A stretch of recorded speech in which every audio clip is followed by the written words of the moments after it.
மாநகரின் இன்னிசை மாமன்றமா இம்மன்றத்தின் அடியேன் உரையாற்றும் வாய்ப்பினை நல்கி அருளிய இம்மன்றத்தின் தலைவர்களும் வழக்கறிஞரையும் ஐயா அவர்களுக்கு முதற்கண் நன்றிதனை உரிதாக்கி என் உரையை துவக்குகின்றேன். என்னுடைய அன்பு அழைப்பு கிணங்க இங்கு வந்திருக்கும் என் சுற்றங்களும் மற்றும் என் நண்பர்களுக்கும் ஆன்மீக அன்பர்களுக்கும் என் நன்றிதனை உரிதாக்கி நான் உங்கள் உரையாற்ற வந்துள்ளேன். நான் இம்மன்றத்திலே உரையாற்ற வந்திருக்கும் உரையின் தலைப்பு யாதோ எனில் உயிரியல் அன்பு நெறி. இத்தலைப்பு ஏதோ பள்ளிக்கூட பாடப்புத்தகத்துடன் உள்ள தலைப்பு போல் உள்ளதல்லவா? அடியேன் இறையியலையும் அறிவியலையும் வெவ்வேறாக கருதாமல் இரண்டும் ஒன்றெனவே கருதுவதால் இவ்வாறு தலைப்பினை தேர்ந்தெடுத்துள்ளேன். இவற்றில் வரும் உயிரியல் என்ற சொற்றொடரானது நாம் வழக்கத்தில் கூறுகிறோம் அல்லவா, ஜீவன் சிவம் சைவம். இச்சொற்களுக்கு நேர் தமிழ் சொல்லாக உயிர் என்ற சொல்லையே எடுத்தாண்டுள்ளேன். உலகலாம் உணர்ந்து ஓதற்கரியவன் நிலவுலாவிய நீர்மலி வேணியன் அலகில் சோதியன் அம்பலத்து ஆடுவான் மலர் சிலம்படி வாழ்த்தி வணங்குவோம். இந்த வாழ்த்து பாடலானது இறையடியார்களின் வரலாற்றை தொகுத்து சேக்கிழார் பெருமானவர்கள் இயற்றிய இறை இலக்கியமான பெரிய புராணம் என்ற காவியத்தின் அவையடக்க பாடலாக வரும் இப்பாடலுக்கு உலகலாம் என்ற முதலடியே எல்லா வல்ல இறைவனால் எடுத்து கொடுக்கப்பட்டதாக கூறப்படுகிறது. இந்த பாடலில் வரும் உலகலாம் உணர்ந்து ஓதற்கரியவன் என்ற தொடருக்கு உலகில் வாழும் உயிர்களால் உணரப்படும் ஓதற்கரிய இறைவன் என்றே பொருள் கொண்டு உங்கள் உரையாற்ற வந்துள்ளேன். அவ்வாறாயின் இந்த உலகிலே உணரும் உயிர் யாதோ எனின் தானும் உணர்ந்து பிறருக்கும் உணர்த்த வல்ல ஆற்றலுடைய ஒரே உயிர் மனித உயிர்தானே. அந்த மனித உயிரானது இயற்கையாகிய இறைவனை கற்புலன்காண எவ்வாறு கண்டு உணர்கிறது என்றால், வானாகி மண்ணாகி வழியாகி ஒளியாகி ஊனாகி உயிராகி நிற்பதையும் அவையே நிலமாகி நீராகி காற்றாகி ஒளியாகி நெருப்பாகி வைந்தும் உயிரிடத்தில் உள்ள மெய் வாய் கண் மூக்கு செவி இவ் ஐந்தினையும் கண்டு கேட்டு உண்டு உற்று உய்த்து உணரவும் வைக்கிறது. சுவை ஒளி ஊறு ஓசை நாற்றம் என்ற ஐந்தின் வகையாய் நுகரவும் வைக்கிறது. இவ்வாறு இயற்கையாகிய இறைவன் ஐம்புதங்களாய் உயிர்களில் உள்ள ஐம்புலன் வழி சென்று உயிர்களை கணப்பொழுதும் இயக்குகின்ற இந்த இயக்க நிலையினையே ஒரு கவியாக்கி தருகிறார் அப்பர் பெருமான். அக்கவியாவது மாசில் வீணையும். வீணையிலிருந்து வரும் இசையின் ஒலியினை செவியால் கேட்டுணர்கிறோம். மாலை மதியமும் மாலை நேரத்தில் வானில் தோன்றும் நிலவின் ஒளியினை கண்களால் கண்டுணர்கிறோம். வீசுதென்றலும் அடிக்கிற காற்று உடம்புக்கு எவ்வளவு இதமாக இருக்குங்கிறது உடம்புல காற்று பட்டவுடன் தானே சொல்கிறோம். இதைத்தான் வீசுதென்றல் என்கிறார். அடுத்து வீங்கு இளவேனில். இவை காலையில் தோன்று வெம்மையான கதிரொளி. இக்கதிரொளிதான் குளிரான பகுதியான மேலை நாட்டில் வாழ்வோர் காலையில் தோன்றி இக்கதிரொளியில் குளிர் காய்ந்து எழுகிறார்களாம். அவர்கள் மொழியிலே இதனை ஞாயிற்று குளியல் என்றும் கூறுகிறார்களாம். நம் நாட்டிலும் ஊட்டி கொடைக்கானல் காஷ்மீர் போன்ற குளிரான பகுதியில் வாழ்வோர் காலையில் தோன்றி இக்கதிரொளியிலே குளிர் காய்ந்து எழுகிறார்களாம். மூசு வண்டரை வண்டுகள் மொய்க்கும் தாமரை மலை மலர்ந்திருக்கின்ற பொய்கை சூழ்ந்த குழுமையான சூழல்.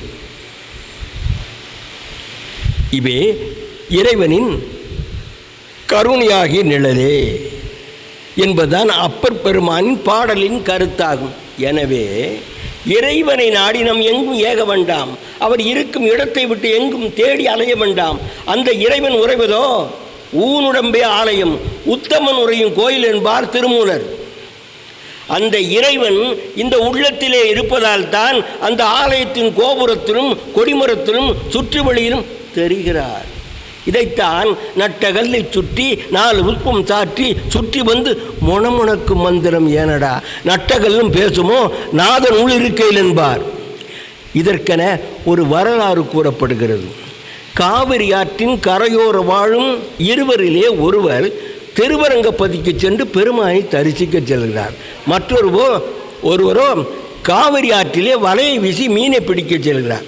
திருவரங்கப்பதிக்கு சென்றவர் பெருமானின் ஆலய வாயிலே நின்று கொண்டு உள்ளத்திலே அந்த பெருமானை நினையாமல் அவர் என்ன நினைக்கிறார், இந்நேரம் நம்ம நண்பர் ஆற்றிலே வலையை வீசியிருப்பார், அது விழுந்த மீன்கள் எல்லாம் அப்படியே அள்ளி கரையில் மலையாக குமிச்சிருப்பார் என்று நினைத்தாரா. ஆலய வாயிலே நின்று கொண்டு அதே போது ஆற்றிலே வலை வீசி மீனை பிடித்து கொண்டு என்ன நினைக்கிறார், நம்ம பழப்பு தான் இப்படி ஆகிப்போச்சு. ஆனால் அந்த புண்ணியவான் இருக்காரே இந்நேரம் ஆலய வாயில் நின்று கொண்டு பெருமானை கண்குளிர கண்டு தரிசித்திருப்பார் என்று நினைத்தாராம். அவர் தரிசித்தது பெருமாளையா, இவர் குமிச்சு வச்ச மீனைத்தான் அறியாமல். இறுதியில் என்ன ஆயிட்டா, ஆற்றிலே வலையை வீசி மீனை பிடித்தவர் தான் பரமபதம் அடைந்ததாக அந்த வரலாறு கூறுகிறது. எனவே தான் தெய்வம் இருப்பது எங்கே, அது இங்கே வேறெங்கே, திறந்த நெஞ்சும் தெளிந்த நினைவும் நிறைந்ததுண்டோ அங்கே, தெய்வம் இருப்பது எங்கே. இசையில் கலையில் மழலை மொழியில் இறைவன் உண்டு என்று ஒரு பட்டியலிட்டு செல்வார் கவியரசு கண்ணதாசனார்.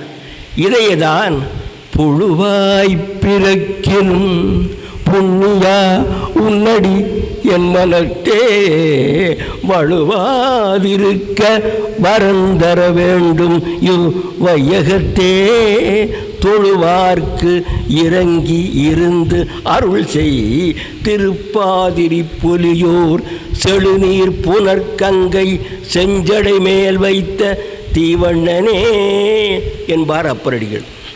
இதனையே மிக எளிமையாக உள்ளமெனும் கோயிலிலே உரைகின்றாய் குமரா என்று பாடுகிறார் சீர்காழி கோவிந்தராஜன். நினைந்து உருகுகின்றேனே உணர்ந்திடும் அடியார் உளம் உறைவோனே என்று பாடுகிறார் சவுந்தரராஜன். இவ்வாறு கல்வி கற்றோர் கண்டு உணரும் இறைவனை, கல்லாதார் எவ்வாறு கண்டு உணர்கிறார்கள் அதே இறைவனை என்று கூற வருகிறார் வங்க மாநிலம் தந்த தங்க மகன். தன் சிங்க நிகர் குரலால் பாரதத்தின் மாண்பை மேலை நாட்டில் சிகாகோ நகரிலே பறைசாற்றியவர். நீல திரைக்கடல் ஓரத்து அமர்ந்திருந்து தவம் செய்த தவ புதல்வர் வீர துறவி விவேகானந்தர் கூறுகிறார், இந்த மண்ணில் பிறந்தவர் இழுத்து விடுகிறார் மூச்சு, அதில் இறைவனை காணுகிறார். இப்போதான் என் பிராணனே வந்தது போல என்கிறோம் அல்லவா. குடிக்கும் நீரில் இறைவனை காணுகிறார், உண்ணும் உணவிலும் அதே இறைவனையை காணுகிறார். ஒரு திரைக்கவி தொகுத்து கூறுகிறார், பசித்த வயிற்றில் உணவு தெய்வம், பாலைவனத்தில் தண்ணீர் தெய்வம், கொட்டும் மழையில் கூரை தெய்வம், கோடை வெயிலில் நிழலே தெய்வம். இவ்வாறு கற்றோரும் மற்றோரும் கண்டு உணரும் இறைவனை முற்றாக முழுமையாக காண இயலவில்லையே என்று உள்ளமருந்தும் இறை அடியார்களின் உள்ள குறைவினை நிறைவிக்க வருகிறார் தெய்வமாக்கவி. இம்மண்ணில் வாழும் மானிடர்களே, நீங்கள் எல்லாம் வல்ல இறைவனை உங்கள் கண்ணார கண்டு கழிக்க வேண்டும், அவ்வளவுதானே.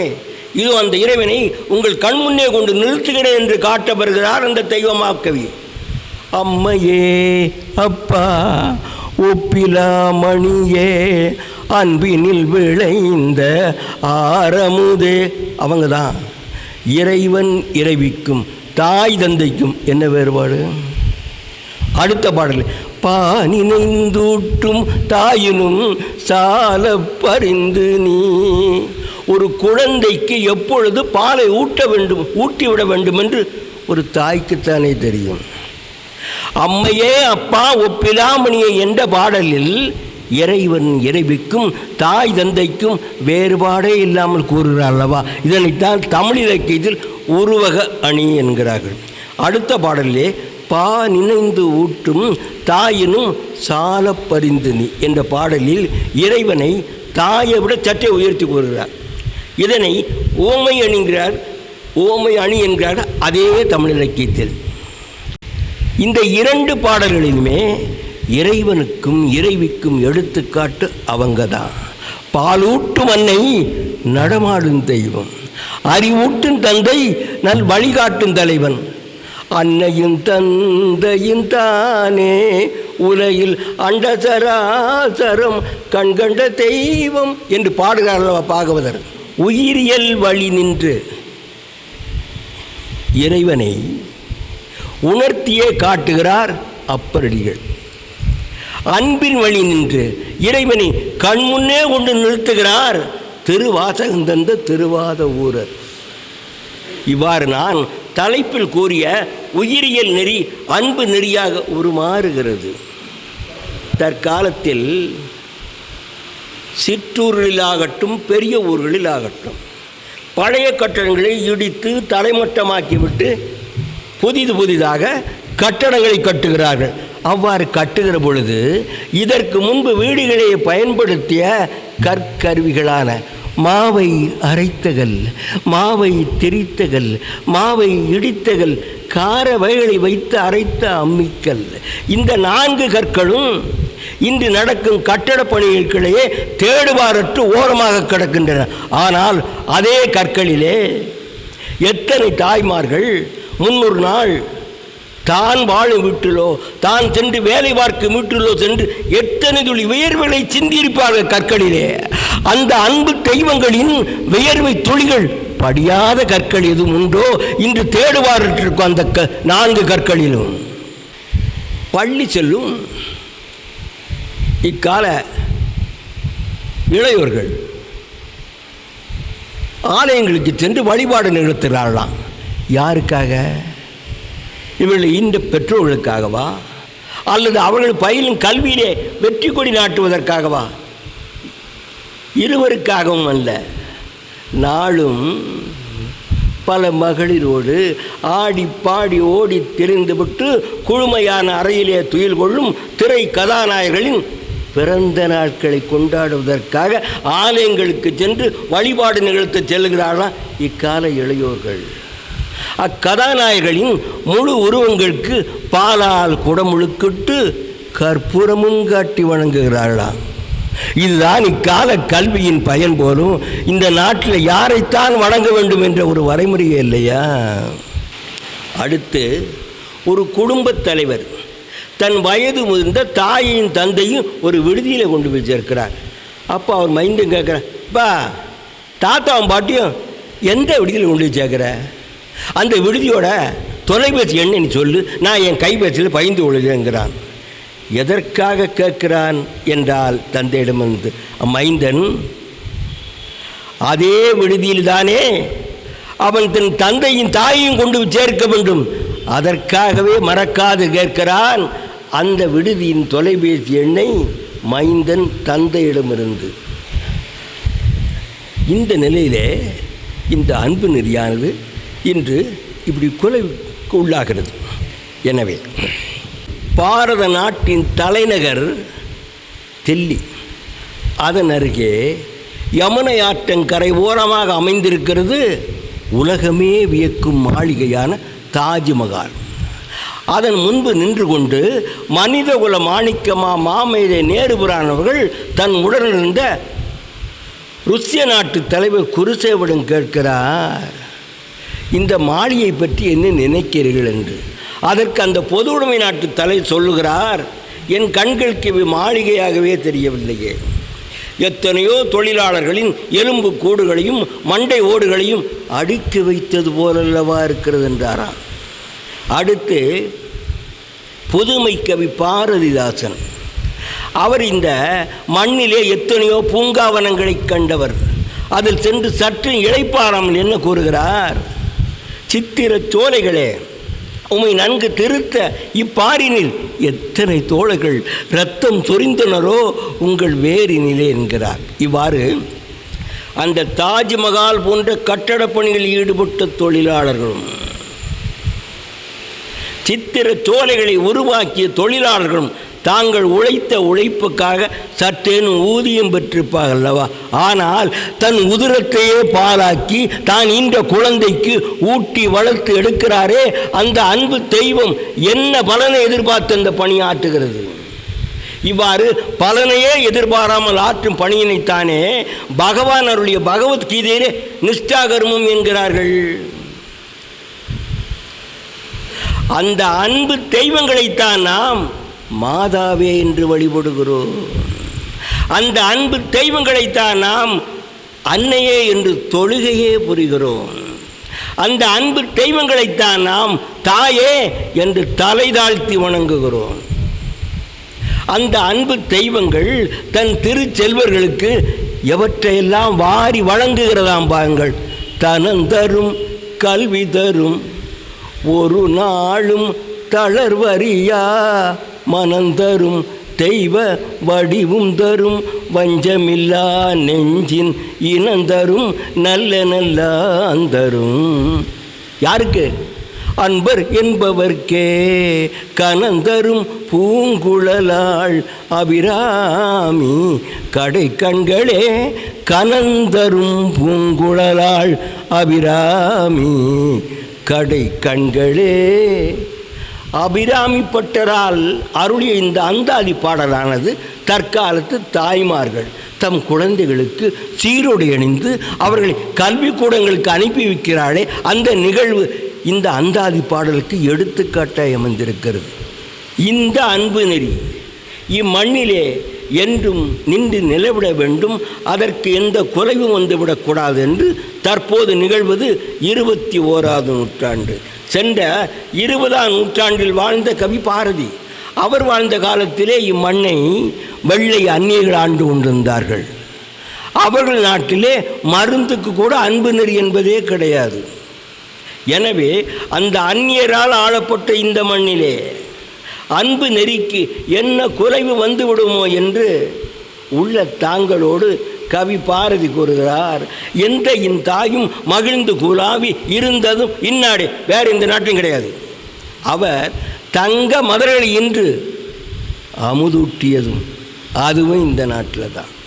இந்த அன்பு நெறி இத்தமிழ் மண்ணிலே, இத்தமிழ் மண் என்று சொன்னால் திருவேங்கடம் தென்குமரி ஆயிடை தமிழ் கூறு நல்லுலகம் என்று ஒல்கா பெரும்புகள் தொல்காப்பியத்தின் பாயிரம் கூறுகள். ஆனால் திருவேங்கடம் இன்று தமிழகத்தின் எல்லையாக இல்லை.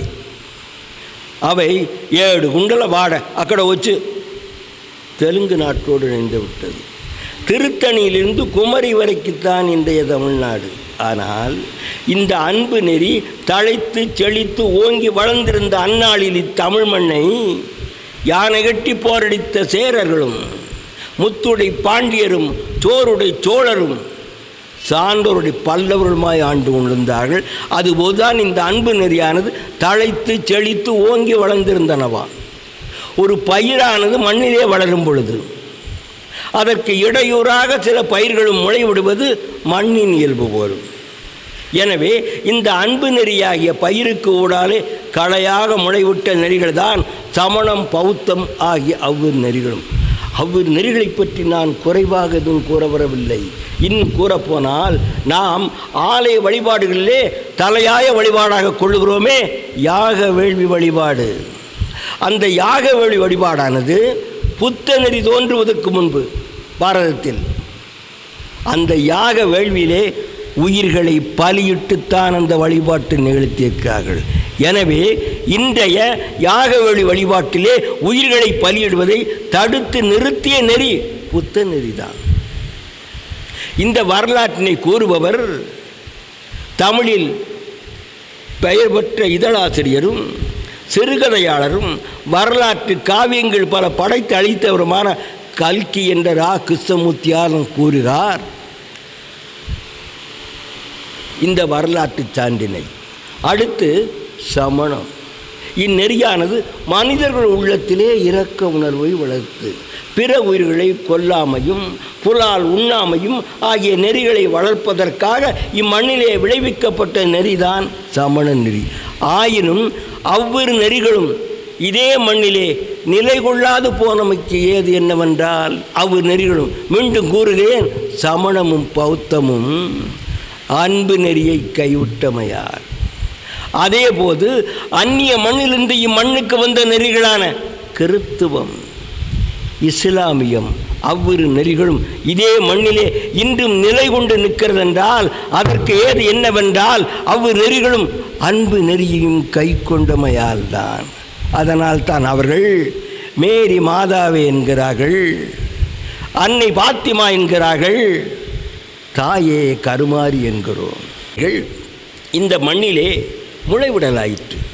இவற்றில் பின்னாளில் நாவுக்கே அரசு என்று பேர் பெற்றாரே அப்பர்கள், அவரே பிற நெறியான சமண நெறியை கை கொண்டு தன்னுடைய பெயரை தர்மசேனர் என்றே மாற்றிக்கொண்டார்.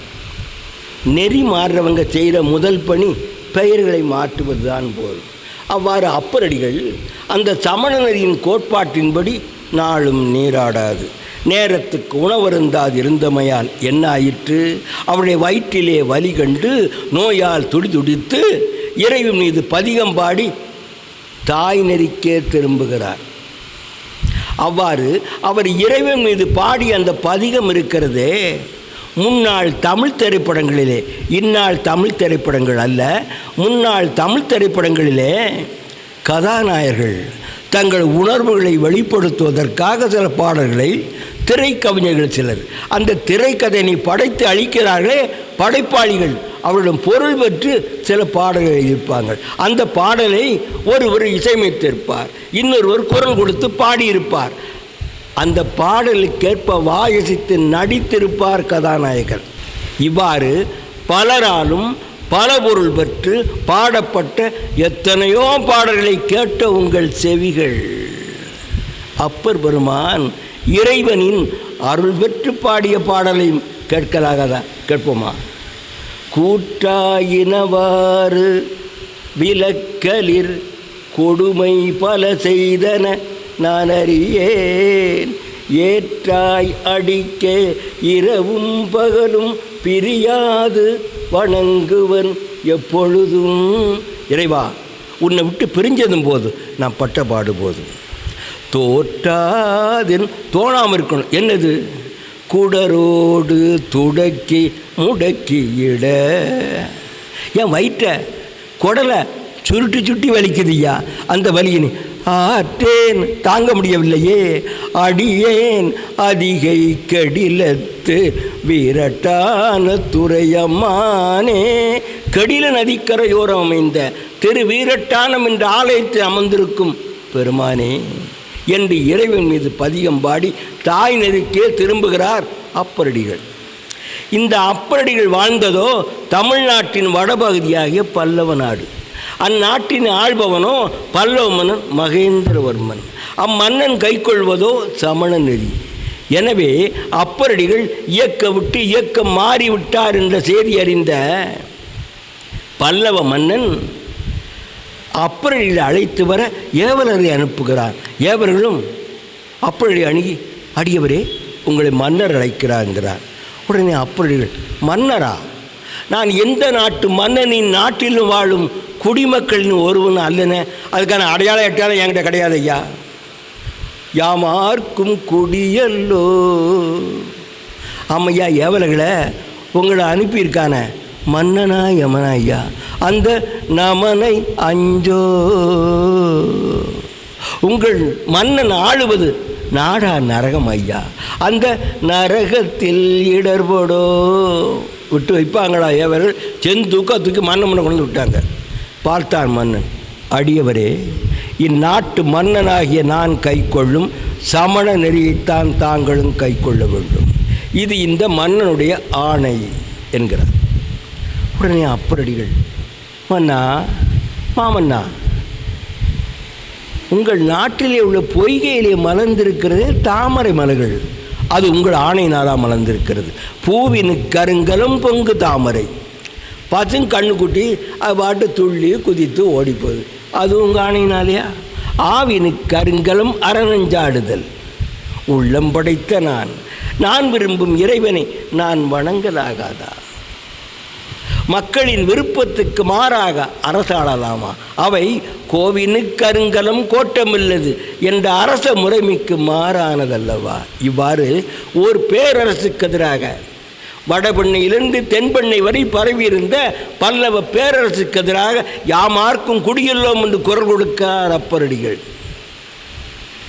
உலக வரலாற்றிலேயே ஒரு மன்னராட்சிக்கு எதிராக மக்களின் எழுச்சி போராட்டம் நிகழ்ந்தது பிரெஞ்சு நாட்டில் 18ஆம் நூற்றாண்டில்.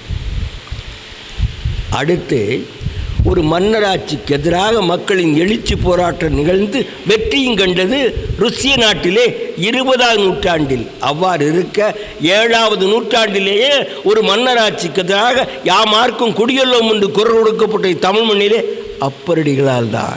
நாம் பிற நாட்டு வரலாறுகளைத்தானே போற்றுகிறோம். அப்பரடிகளுக்கு பின்னர் 19ஆம் நூற்றாண்டிலே உலகெங்கும் மக்களாட்சி மலர்ந்து வரும் வேளையிலே இதே தமிழ் மண்ணையும் பாரதத்தையும் அடக்கி அரசாண்ட வெள்ளை பேரரசுக்கு எதிராக கருணையிலா ஆட்சி கடுதிர் ஒழிக என்று கடும் கண்டன குரல் கொடுக்கிறார் வடலூர் வள்ளலார். அது இந்த தமிழ் மண்ணில்தான். அவ்வாறு வெள்ளை பேரரசுக்கு எதிராக கண்டன குரல் கொடுத்த வடலூர் வள்ளலாரை வெள்ளை அரசு எந்த தண்டனைக்கு உள்ளாக்கவில்லையா, மாறாக நீரின்றி வாடிய பயிரை கண்டு உளமுருந்தி அருட்பாப்பாடியவரை. இந்த தமிழ் மண்ணிலே எத்தனையோ திருமடங்கள் இருக்க ஒரு ஏழைக்கு ஒரு வேளைக்கு கூட உணவளிக்காதிருக்க, உண்டி கொடுத்தோர் உயிர் கொடுத்தோர் என்று அரங்காக்க என்று மழையா அட்டில் மையம் அமைத்த அருட்பெரும் ஒளியாளர் வடலூர் வள்ளலாரை வழக்கு மன்றத்துக்கு இழுத்து அலைக்கழித்தவர்கள் இதே தமிழ்நாட்டின் இறைப்பற்றாளர் தானே. ஏன் இப்பாரத நாட்டு விடுதலைக்காக 20 ஆண்டுகளுக்கு மேல் போராடினார் அண்ணல் காந்தியடிகள். அந்த விடுதலை போராட்ட காலத்திலே வெள்ளை அரசு காந்தியடிகள் மீது ஒரு துரும்பை கூட எறியவில்லையா, மாறாக ஆகாகான் என்ற மாளிகையிலே அண்ணல் காந்தியடிகளை அவர் துணைவியார் அன்னை கஸ்தூரி அம்மையாரின் பணிவுடையோடு வைத்து ஒரு பூவைப் போல் பொன்னை போல் கண்ணையுமை காப்பது போல் விடுதலை போராட்ட காலத்தில் காந்தியடிகள் வெள்ளை அரசு கண்ணும் கருத்துமாய் காத்து வந்ததாம். பாரதம் விடுதலை அடைந்த 6 மாதத்தில் அண்ணல் காந்தியடிகள் மார்பிலிய குண்டை பாய்ச்சி அவர் உயிரையே பறித்தவர் இதே இந்திய மண்ணில் பிறந்த ஒருவர் தானே. விடுதலை அடைந்த பாரதத்தின் மக்களாட்சியின் மலர்ச்சி இதுதான் போலும்.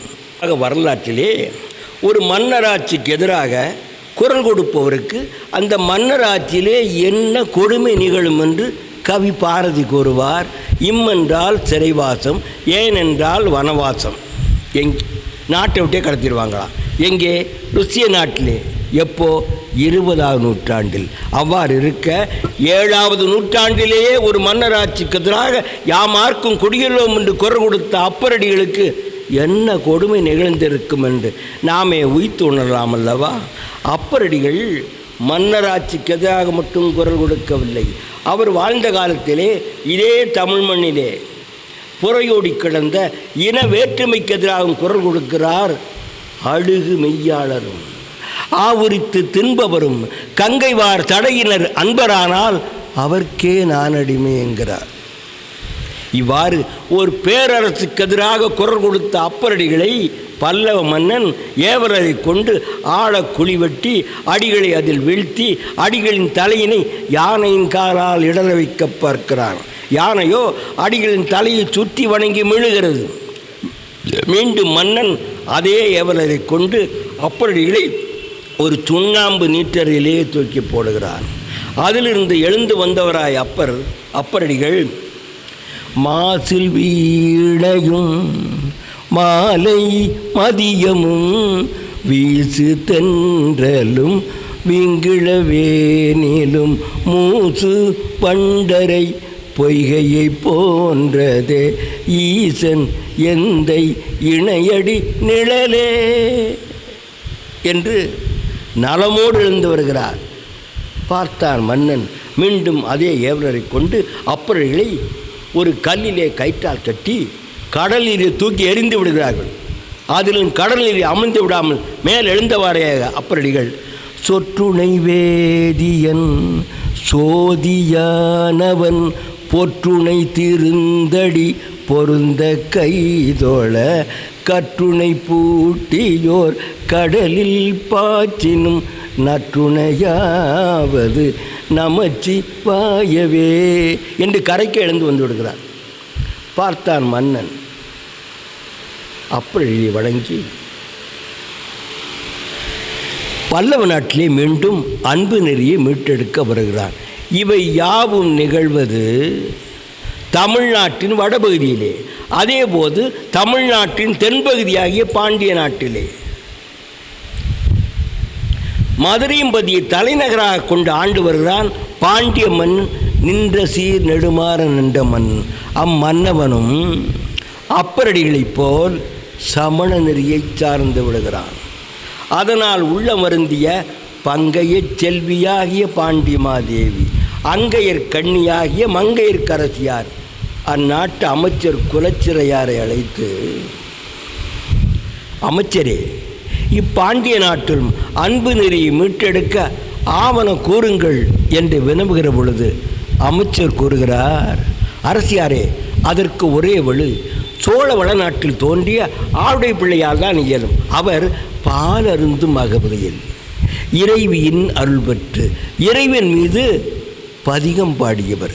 அப்பதிகமாவது தோடுடை செவியன் விடையேறியோர் தூவன் மதிசூடி காடுடை சுடலை பொடி பூசி என் உள்ளங்கவர் கள்வன் ஏடுடை மலரான் உனை நான் பணிந்தேத்த அருள் செய்த பீடுடை பிரம்மாபுரம் மேவிய பெம்மா இவனண்டே என்று அந்த பதியத்தினையே அமைச்சர் அரசியாருக்கு பாடியே காண்பிக்கிறார். உடனே அரசியார் ஆடைப்பிள்ளை அழைத்து வர ஏவலை அனுப்புங்கள் என்று கூறி அகன்று விடுகிறார். அமைச்சரும் ஆடைப்பிள்ளை அழைத்து வர ஏவலை அனுப்புகிறார். அதுபோது ஆடை பிள்ளையானவர் மட்டிட்ட புன்னையங்கானல் மயிலை, இன்றைய மயிலாப்பூரிலே பெண் இறையடியாரான பூம்பாவை என்பார் நச்சரவு தீண்டி மாண்டு விடுகிறார். அவர் உடற்சாம்பலினை பொற்குடத்தில் இட்டு வைத்திருக்கிறார்கள் பெற்றோர்கள். அதனை இறைவன் மீது பதிகம் பாடி உயிர்ப்பிக்கிறார் ஆவுடை பிள்ளை. அதன் பின்னர் ஆவுடை பிள்ளை அப்பரடிகளும் பன்னீர் மொழியாள் உமை பங்கரோ மண்ணினால் வலம் செய் மறைக்காடரோ என்ற திருமறைக்காடு என்ற தலத்தினிலே ஒன்றாக இணைகிறார்கள். அந்த திருமறைக்காடு என்ற தலமானது இன்று நாகப்பட்டினத்தை அடுத்து வேதாரணி என்ற பெயரே வழங்குகிறது. அந்த திருமறைக்காட்டு தலத்து ஆலயத்தின் கதவுகள் வெகு நாட்களாக திறக்கப்படாமல் மூடப்படாமல் இருக்கின்றன. அவ் ஆலயத்தின் கதவுகள் திறக்கவும் மூடவும் அப்பரடிகளும் ஆடை பிள்ளையும் பதிகம்பாடி மீளுகிறார்கள். அதுபோதுதான் பாண்டிய நாட்டிலிருந்து வந்த ஏவலர்களும் இருவரையும் வணங்கி பாண்டிய நாட்டிலும் தாங்களே அன்பு நெறியை மீட்டெடுக்க தங்களை அழைத்து வருமாறு பாண்டிய நாட்டு அரசியார் தங்களை அனுப்பிய செய்தியினை கூறுகிறார்கள் இருவரிடத்திலே. அதனை கேட்டறிந்த அப்பரடிகள் ஆடை பிள்ளையை நோக்கி பாண்டிய நாட்டிலும் தாங்களே அன்பு நெறியை மீட்டெடுக்க உடனடியாக பாண்டிய நாட்டுக்கே செல்லுங்கள் என்று ஆடை பிள்ளையை வழியனுப்பியே வைக்கிறார் அப்பரடிகள்.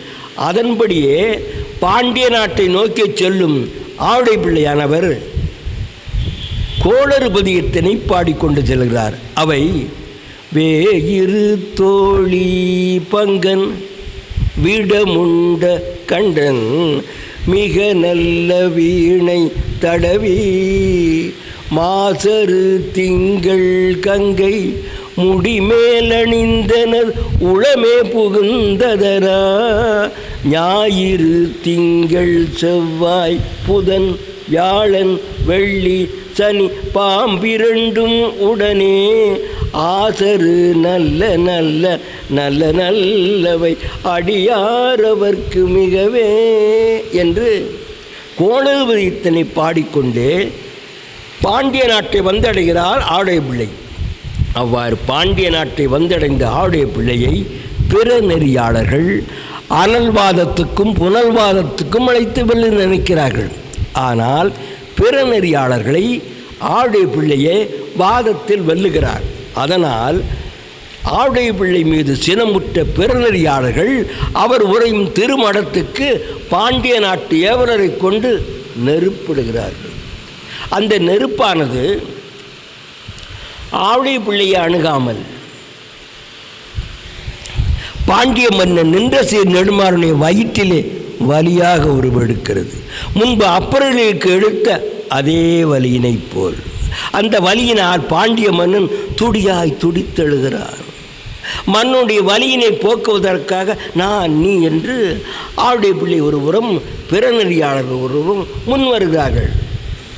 ஆவுடை பிள்ளை பிறநெறியாளரை பார்த்து கூறுகிறார், மன்னுடைய வயிற்றின் ஒரு பகுதியை நீங்கள் குணமாக்குங்கள், மறுபகுதியை நான் குணமாக்கிறேன் என்று அவர்களுக்கிடையே ஒரு தொகுதி உடன்பாடு கொள்கிறார்களாம். ஆனால் மன்னனுடைய வயிற்றின் ஒரு வலியினை பிறநெறியாளர்களால் குணமாக்க இயலவில்லை. மன்னுடைய வயிற்றின் வலியினை முழுமையாக குணமடைய வைக்கிறார் ஆவுடை பிள்ளை.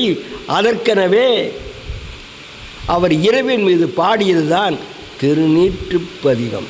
அப்பதிகமாவது மந்திரமாவது நீரு வானவர் மேலது நீரு சுந்தரமாவது நீரு துதிக்கப்படுவது நீரு தந்திரமாவது நீரு சமயத்தில் உள்ளது நீரு செந்துவர்வாய் உமை பங்கன் திரு ஆலவாயான் திருநீரே என்று இறைவர் மீது பதிகம் பாடி மன்னுடைய வயிற்று வலியினை குணமடைய வைக்கிறார் ஆவுடை பிள்ளை. அவ்வாறு ஆவுடை பிள்ளையால் குணமடைந்த பாண்டிய மன்னன் பாண்டிய நாட்டிலே மீண்டும் அன்பு நெறியை மீட்டெடுக்க வருகிறார். இவ்வாறு பாண்டிய மண்ணிலே ஆவுடை பிள்ளையின் காலடிபட்டமையால் பிற நெறி மறைந்து அன்பு நெறி மீட்டெடுக்கப்படுகிறது. செயல்பட்டழிந்தது செந்தூர் வயல் பொழில் தென்கடம்பின் மால்பட்டழிந்தது பூங்கொடியார் மனம் மாமையிலோன் வேல்பட்டழிந்தது வேலையும் சூரனும் வெப்பும் அவன் கால்பட்டழிந்தது இங்கு என் தலைமேல் அயன் கையெழுத்தே என்பார் அருணகிரியார் கந்தர் அலங்காரத்தில். அதுபோல் இப்பாண்டிய மண்ணிலே ஆவுடை பிள்ளையின் காலடிபட்டமையால் இத்தமிழ் மண்ணிலே பெண்ணின் நல்லாடோடும் நல்ல வண்ண வாழும் அன்பு நெறி பூழியர்கோன் வெப்பொழித்த ஆளுடை பிள்ளையாலும் ஆழி மிதப்பில் மீண்டெழுந்து வந்த அப்பரடிகளாலும் ஊழிமலி திருவாதவூராலும் வந்தொண்டராலும் மீட்டெடுக்கப்பட்ட இந்த அன்பு நெறி இத்தமிழ் மண்ணிலே என்றும் நின்று நிலைவிட எல்லாம் வல்ல இறைவனை உருவாய் அருவாய் உளதாய் இலதாய் மறுவாய் மலராய் மணியாய் ஒளியாய் கருவாய் உயிராய் கதியாய் விதியாய் குருவாய் வருவாய் அருள்வாய் குகரே என்றும் சந்ததம் பந்த தொடராலே சஞ்சலம் துஞ்சி தெரியாதே கந்தனென்றுற்று உனை நாளும் கண்டுகொண்டன்புற்றிடுவேனோ தந்தியின் கொம்பை புணர்வோனே சங்கரன் பங்கில் சிவை பாலா செந்திலங்கண்டி கதிர்வேலா தென்பரங்குன்றிர் பெருமானே என்று வாய்ப்பளித்தோர்க்கும் அதனை செவிமடுத்தோர்க்கும் என் அன்பான வணக்கத்தை கூறி விடைபெறுகிறேன். மிக அழகாக அன்பு நெறியை பற்றி நமக்கு எழுதித்தவர்களுக்கு உங்கள் சார்பாக நான் நன்றியை தெரிவித்துக் கொள்கிறேன். நன்றி ஐயா. சக்தி தரும் சித்தி தரும் தா சுழி போட்டு செயலதவும் தொடங்கு பிள்ளையார் சுழி போட்டு செயலதவும் தொடங்கு அதன் துணையாலே சுகம் கூடும் தொடர்ந்து அதன் துணையாலே சுகம் கூடும் தொடர்ந்து பிள்ளையார் சுழி போட்டு செயலதவும் தொடங்கு அழியாத பெருஞ்செல்வம் அவனே அழியாத பெருஞ்செல்வம் அவனே, தில்லை ஆனந்த கூத்தனின் மகனே, தில்லை ஆனந்த கூத்தனின் மகனே. பிள்ளையார் சொல்லி போட்டு செயலதுவும் தொடங்கு. வழியின்றி வேலனவன் திகைத்தான், புறவள்ளி அவள் கைபிடிக்க துடித்தான். மறந்துவிட்ட அண்ணனையை நினைத்தாள், மறந்துவிட்ட அண்ணனையை நினைத்தாள். மறு கணத்தினிலே மகிழ்ச்சியிலே திளைத்தாள், மறு கணத்தினிலே மகிழ்ச்சியிலே திளைத்தாள். பிள்ளையார் சொல்லி போட்டு செயலதுவும் தொடங்கு. கேட்டதெல்லாம் கொடுக்க வரும் பிள்ளை, அவன் கீர்த்தி சொல்ல வார்த்தைகளே இல்லை. ஆட்டம் என்ன பாட்டம் என்ன அனைத்தும் அவன் ஆட்டமின்றி எவ்வாறு நடக்கும், அவன் ஆட்டமின்றி எவ்வாறு நடக்கும். பிள்ளையார் சொல்லி போட்டு செயலதுவும் தொடங்கு. தும்பிக்கை நம்பிக்கை கொடுக்கும், வரும் துயர் யாவும் முன்னின்று தடுக்கும். அங்கேலன் ஒரு பாதம் எடுக்கும், அங்கேலன் ஒரு பாதம் எடுக்கும். அவன் அசைந்து வர அருள்மணிகள் ஒழிக்கும், அவன் அசைந்து வர அருள்மணிகள் ஒழிக்கும். பிள்ளையார் சொல்லி போட்டு செயலதுவும் தொடங்கு. அதன் துணையாலே சுகம் கூடும் தொடர்ந்து, அதன் துணையாலே சுகம் கூடும் தொடர்ந்து. பிள்ளையார் சொல்லி போட்டு செயலதுவும் தொடங்கு. நன்றி. Jaya event hall 56B Sarada Nagar, Thiyagaraja Nagar, Tirunelveli. Cell 9366709646 7418318666. Jaya catering service. குறைந்த விலையில் தரமான உணவு வகைகள் செய்து தரப்படும். 56B சாரதா நகர், தியாகராஜ நகர், திருநெல்வேலி. செல் 9366709646 7418318666.